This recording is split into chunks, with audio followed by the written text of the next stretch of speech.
Yo, yo, yo, welcome to the show. Back temporarily on the old location. Isn't that a nice surprise? Anyway, today we are talking about From Dusk Till Dawn because for some reason they showed it in cinemas all across the UK.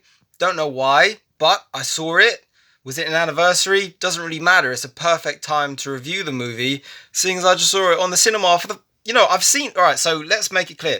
I first saw From Dusk Till Dawn on VHS when I was 9, probably a bit too young for it, but it was like a movie I was telling everyone about. Have you seen From Dusk Till Dawn? Only one of my friends had ever seen it because it was it was so violent. Who else was allowed to watch it? It's a wonder I saw it. And yeah, I thought it was fantastic. And then I'm going to make this really short, but when I was a teenager, I remember thinking, man, I watched it again. I thought it's so violent. It almost seemed more violent when I was older than when I was younger. I sort of the second half of the movie and the kind of psychopathy of Tarantino's character became more real and visceral. And then I saw it when I was like 20, and I was like, man, this is a great movie. But I sort of saw there was more to think about in it, even though it is quite a ride. It's two movies for one.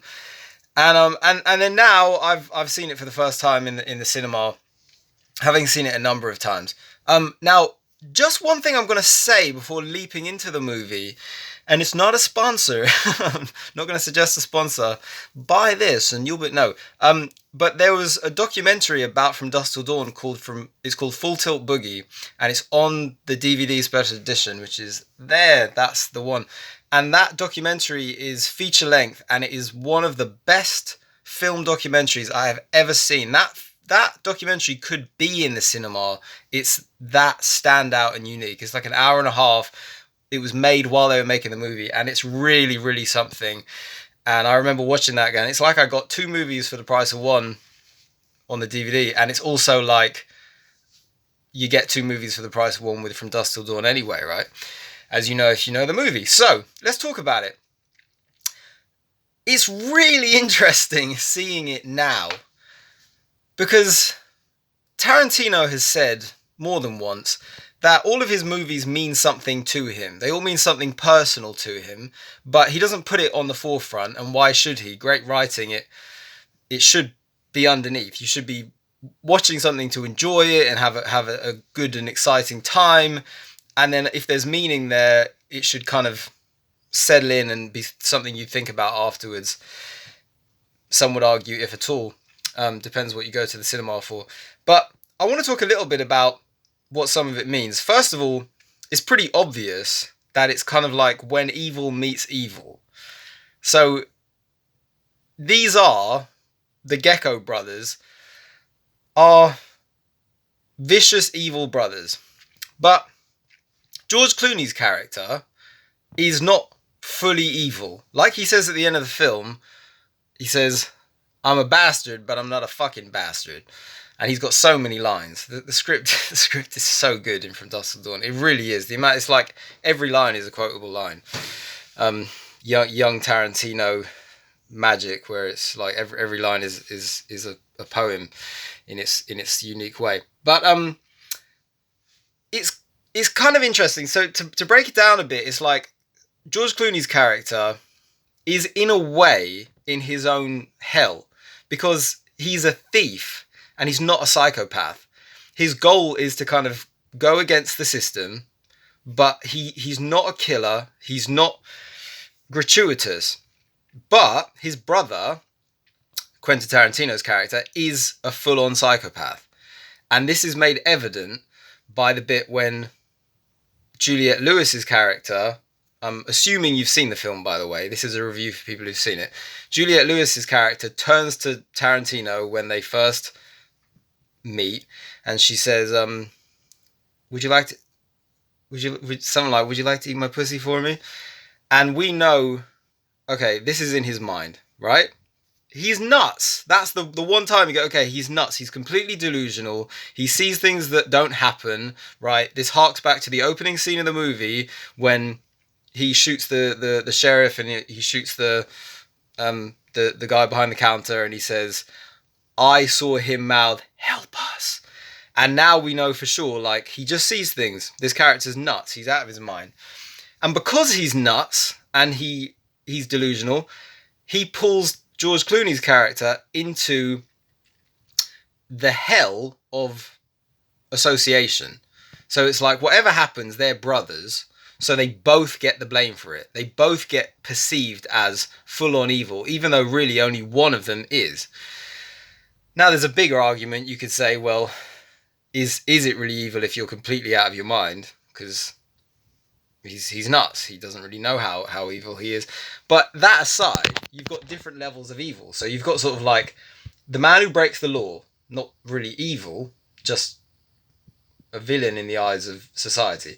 Then you've got the guy who breaks what you could call, and I'm saying God's law because the film tackles the question of faith and Christianity. So thou shalt not kill, right? You've got the other brother who sort of is one goes against society's law, the other goes against God's law, and pulls the better brother into that hell.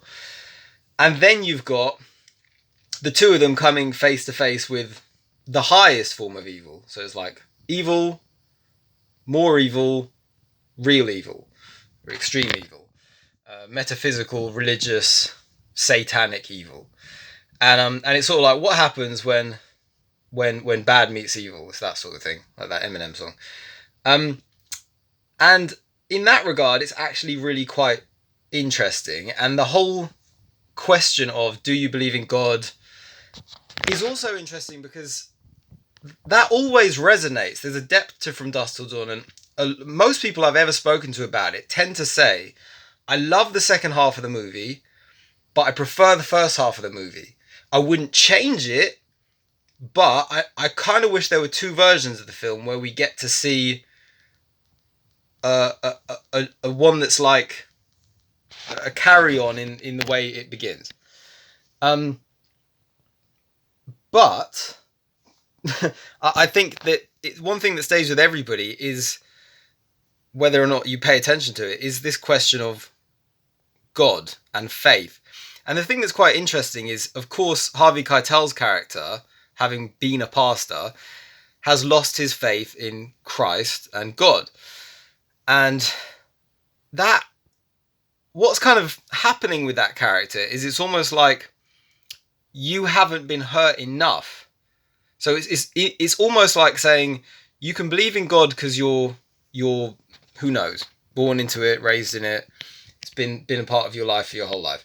Then it's like something terrible happened to you. He lost his wife. So now you've lost your faith. And it's almost like things haven't gotten bad enough for you to start believing again. Which is quite an interesting way of exploring that character and that situation, because it's like, rather than say, if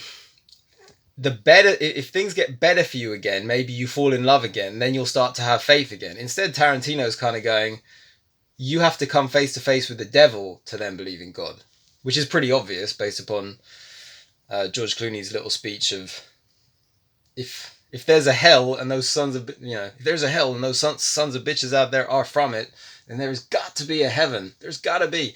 So that's pretty on the nose, but it's still interesting in terms of there are quite a few layers happening in the movie. And it's worth mentioning because Tarantino, at that stage in his career, in Pulp Fiction, he was also bringing God into the equation. He had the whole, do you believe, he says, Jules and Vincent in Pulp Fiction, he's saying, do you believe in divine intervention? God came down and stopped the bullets. Yeah, God came down and stopped the motherfucking bullets. And Jules believes in it and Vincent doesn't. And Jules takes the path of the righteous man and Vincent doesn't. So that question of God and what do you believe is very prevalent in the younger Tarantino. And it's something that sort of struck me more this time with this film. I always thought about it with the preacher pastor character, but not with Seth and his brother. I'm not saying this is a clear thing, but considering all the stuff that happened with Harvey Weinstein, it was a lot of people. I read a book called Easy Riders and Raging Bulls years ago, which was written in like 90 4 or something, and it's all about the film industry. And they talked about Harvey being a bit of a pest even back then, and the fact that Tarantino's character is called like a sexual predator by the news, and then George Clooney shoves him against the wall, and he's like, "Is this what you think I am?" In different words, this is evil. This is too much. I am not this. Don't make me this.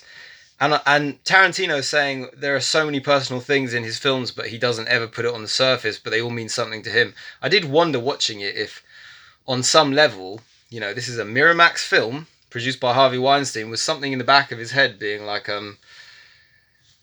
this is how I feel about these people, like, it doesn't mean, like, maybe they're crazy, maybe they're insecure, maybe they can't help it, but don't put it onto me. Don't put me into your hell. And if you consider that as a possibility, the movie takes an even bigger shape and form, which is like, here we've got these guys on the pursuit of money and success and freedom. Once we cross the border, we're free. But then it's like, once you go there to get the money, what are you faced with? Actual hell in the pursuit of your so-called paradise. But anyway, it's a great movie. It's so good. It's so much fun, and it's so kind of uncensored. It's like, it feels like full on, I have to say masculine, because it is fucking masculine. Like, the dialogue, there's a heaviness to it, there's a weight to it, there's a visceral quality to it, which is partly to do with the prosthetics and the way it's like, there's tiny bits of CG, but it's very minimalist. And I actually feel like I've always felt it, this is the best fusion of Rodriguez and Tarantino. You can tell Tarantino is whispering in Rodriguez's ear all the way through, which Rodriguez said in the commentary. He said Tarantino had ideas for every scene, how to shoot it, how to direct it. You can tell Tarantino's been with the actors discussing how to say their lines. And to me, it's the perfect marriage, because you've got the patience of Tarantino in all the right places, but you've also got the kind of unbridled, quick excitement that Rodriguez can do so well. And I feel like when you leave Rodriguez entirely to himself, it sometimes lacks silence before the storm. He's good at the storm, but things tend to have a better payoff when they build up. And this movie, Tarantino's so good at that. You only have to watch their other hybrid of Grindhouse to go, look at how slow Death Proof is in the hour silence before the storm, compared to Rodriguez, it begins all guns blazing. But anyway, it's a great movie. There's more in it to think about than I thought initially. Maybe it means even more now than it did, considering what's unfortunately happened with Miramax. And it's great. I have to go because I've only got 13 minutes on this video. So I have to shoot. But check out Full Tilt Boogie if you are a fan of From Dusk Till Dawn. It is a great documentary, and everyone in the movie is in that documentary. It's really something. So yeah, take care, guys. I hope you enjoyed this, and subscribe and all that stuff in it. All that stuff. All right, catch you later. Bye.